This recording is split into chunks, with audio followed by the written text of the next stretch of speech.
The other night, I was really pleased with the first offense. 4 drives, 3 drives over 12 plays. 90-yard drive. We're much better on third down. We just got to finish those drives. You don't want to put it in your hands of your kicker, whether he makes those or not. You just want to finish those drives. So we got to do a better job of finishing, which we will. And we're looking forward to our last game and coming out against San Francisco.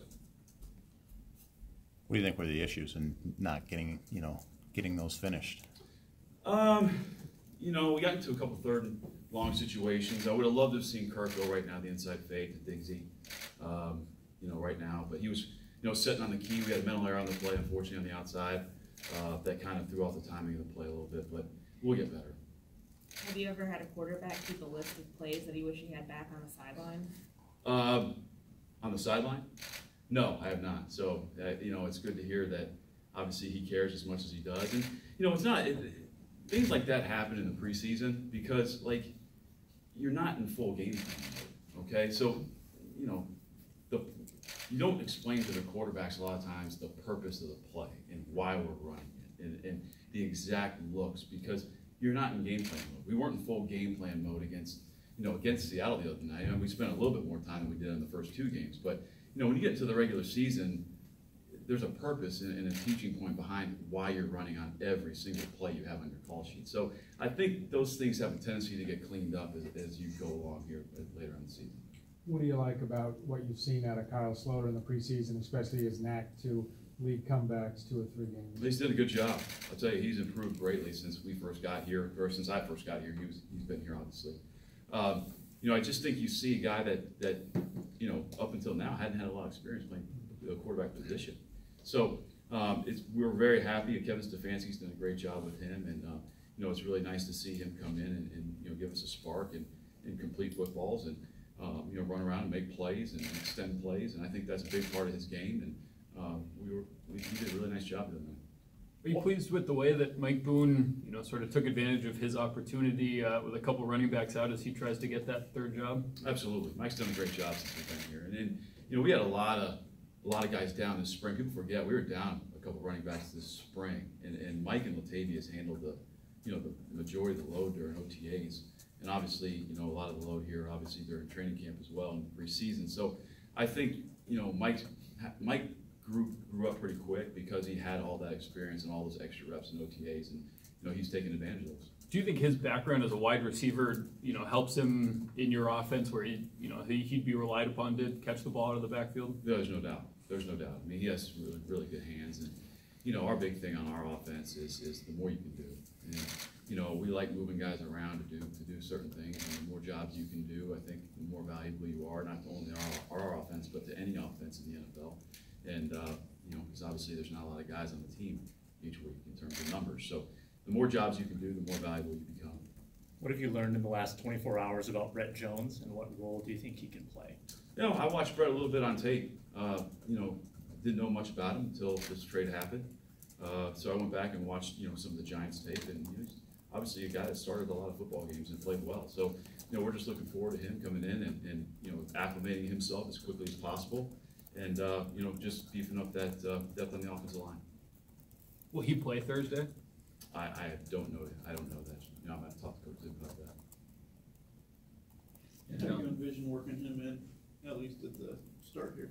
He's going to be an interior guy, and we're going to see what he knows. I mean, there should be some carryover coming from the Giants with Coach Shermer, I would think. So his learning curve hopefully will be a little bit quicker than somebody coming from just another team that has no idea of kind of what we're trying to do offensively. And it's going to be a little bit different. Some of the protections and obviously are going to be a little bit different the way we're calling things. But from a run game standpoint, I think that it's going to be very similar to what he was exposed to in New York. But we're going to obviously work him in the interior, both at center and guard. Hey John, how set is your wide receiver depth chart heading into Thursday? I don't think it's ever set. I don't think anything's ever set until that final, that final day. I think you're always in the evaluation process, and I talked to our young guys about that actually yesterday in the offensive team meeting. I told this is an important game for a lot of people on Thursday. Okay, this is an important game, and anytime that you have a chance to put tape on of yourself in the National Football League, you want to put obviously the best tape you can put on. I don't care if you're going to be a starter on this team, if you're playing a little bit on Thursday. I don't care if you're a guy that's trying to make the team. You got to be careful what you put on tape, because it's on tape for a long time, forever. So I talked about those guys, I talked to those guys about that on the other day, that this is not just a normal, I don't treat this as just a normal, you never treat any game in the NFL as just a game. So you go out and you try to win the game, okay, first off, right? And you go out obviously and do the best you can and put your put your best effort out there. So this is an important game for a lot of our guys on Thursday. How challenging is it with that position group, though, some of the injuries and not being able to really get a full look at Coley, Zylstra throughout the preseason? Yeah, it's a fair question. I mean, it's not easy. It's not easy, and you just try to you try to take the whole body of work since they've been here as much as you can, and skill set wise, what do they bring to the table skill set wise when they're healthy? So you try to, instead of just saying, hey, we're focusing on the lack of experience in the preseason games or whatever, you try to take their whole body of work and make those decisions. And both those guys that you just mentioned have competed their butts off when they have been in there. John, when Pat's been out and Kirk is working with different pieces in front of him, what is the biggest effect that has on a quarterback when the line combinations in front of him are still kind of changing this late in the preseason? Yeah, I mean, obviously we'd love to have Pat in there, but we want Pat to come back when he's 100% healthy. And, not only that, but 100% confident that he's going to be able to go in there and function the way that we need him to, and the way he wants to. So there'll be a little bit of a change. There's no doubt when he goes in there. There'll be a little bit of a change, and just anything from the way he snaps the football. So, I mean, but that's a quick acclimation period up to me, especially when you have a guy like Kirk that's been in situations before in his past where he's had to have rotating offensive lines. And I wasn't in the Washington building, so I don't know the exact specifics, but I just know from what I've heard from him that he's been in some similar situations before, so I know he'll be able to handle it just fine. When you've been through that before, how does that change your ability to handle it in the future? What do you do different when you know that I've had to roll with this in the past? You know what you do, you adjust on the fly the best you can, and you don't make a big deal of it, because everyone's going through it. You don't make a big deal of it, because if you make a big deal of it, it becomes a bigger problem. And it's full speed ahead with whoever's in there. And I mean, we expect our guys, all the guys on this roster are NFL players, and we expect them to play like that. And whenever you have an injury or whatever, it's the next man up, and we've all been exposed to that before. So it kind of is what it is, and you just move forward. What's impressed you the most with what you can get out of CJ Ham and kind of the flexibility that fullback position gives and overloading that, I guess, right side early in the first quarter? That CJ Ham is one of the most diligent football players I've ever coached. Okay, not only is he smart, athletic, bright, he takes a lot of pride in his job, and there's a reason why he's performing well. I mean, I just kind of try to surprise him each day in the script with putting him somewhere else and see if I can catch him without him preparing, and I never do. He always comes up and asks me, hey, how do you want this? How do you want this? So he is a guy that, to me, when I talked about earlier, the more you can do, he can do a lot of things, and a lot of things well. And not only obviously playing fullback, but from a team standpoint on our special team. So he's a guy that we're continuing to, watch him grow and have a role in this offense. I've been very, very, very impressed with CJ. A lot of people would see a fullback in terms of going into the other team's end zone, but he had a role in getting you guys away from your own end zone the other night. Is that kind of the versatility and the personnel that can challenge the defense and create some? Absolutely, and you have a guy that's another back with size, and obviously we have Latavius, and whenever you have more guys of different skill sets, I mean that's a good thing. I mean he came out of the backfield as a single back and broke a tackle, and that was a huge first down for us at that point in the game. So keeping his balance and catching the football and making a guy miss, I mean that was an impressive play. And that was a huge play for us at that time. So he's been doing that stuff. Like somebody asked me the other day if it's been surprising me that he's played as well as he has, and I said no, because he's been doing it since we've been here. So really pleased with CJ. What kind of role in the final roster construction do you see yourself having later this week? You know what? My job is I'm the offensive coordinator, and those decisions I'm glad are made above my head, and I'm gonna coach whoever's on that final roster.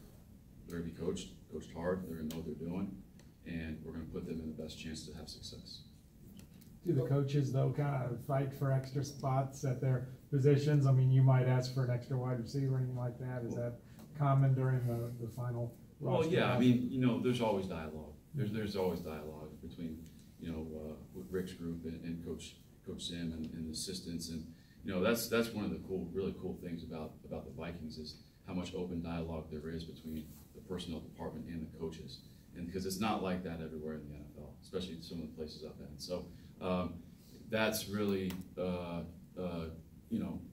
good deal for everybody, and so the more you can communicate, the more you're on the same page. Given their limited playing time, what's your comfort level with Hill and Remmers on the right side of that offensive line? No, if those guys hadn't had some experience in the past, obviously I'd be a little more concerned. I thought the other night, you felt those guys in the game. It was great to have those guys back, and you just feel that their presence at the line of scrimmage, and we're really happy to see both those guys back, and continuing to heal up and get better. Time for two more. Do you see out of Kendall Knight so far? Kendall's done nothing but everything we've asked him to do. He's done everything except that we've asked him to do, and at a high level. Kendall, I thought I've told him this, so I'm not telling him, and telling you anything I haven't told him. I thought he started out when he got here a little bit slow, and I think that he was just trying to grasp everything. He'd coming from Chicago and been in the same offense for a while. And then once he really grasped what we were trying to do, I think over in training camp in the last few OTAs, you really, bless you, you really saw his game take off. And I'm very, very pleased with Kendall. And I think he is a really, really good inside receiver. I mean, he understands leverage. He understands how to get a DB back, to straight stem him. I've been very, very pleased with Kendall, and he doesn't make mistakes. I mean, he's got very few, if any, mental errors. So I'll tell you, he has done a fabulous job in improving himself. There's no doubt. Do you like to see a lot of blitzes in the preseason just to kind of throw things at the offensive line and the backs? Yeah, absolutely. I think if you're going up against a vanilla defense every day, I do think early in the season that can shock you if you open up with a team that does like the pressure a lot. So, the teams that we've played so far this preseason and every day in practice, we've got plenty of, we're lucky enough to have plenty of blitz looks, and not only blitz looks, but really, really difficult blitzes.